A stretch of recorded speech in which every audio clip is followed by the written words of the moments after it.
Moving right along to part 2, defeating the invisible enemy. It's time to battle heat and AC noise. To actually survive and breathe, your device demands a minimum 1U buffer zone from other equipment. For anyone who might not be super familiar with the terminology, 1U stands for 1 rack unit, which is a standard measurement for server racks, coming in at about 1.75 inches of vertical space.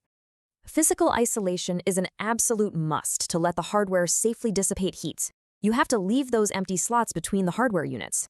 Stacking devices directly on top of each other, like pancakes, creates a localized heat trap which completely nullifies your room's air conditioning.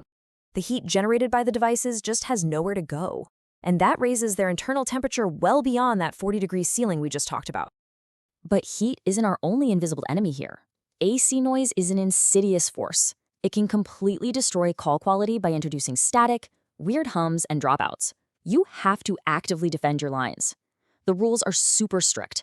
Never run your telephone lines parallel to AC power supplies, computer lines, or other data cables. And definitely never share the same power socket. Now, if you're in a bind and absolutely must run lines near potential interference sources, you have to insulate them.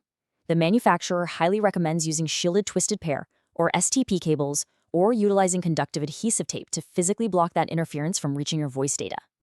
Let's talk power for a second. Your power supply has to be rock solid. The equipment operates on an AC voltage of 100 to 240 volts, but the critical takeaway is independence. Your PBX system needs its own independent power supply, totally separate from other heavy equipment to prevent unneeded interruptions. And listen, if you're operating in an area where the local power grid fluctuates or drops out, you absolutely must install an uninterruptible power supply, a UPS, to stabilize that AC voltage.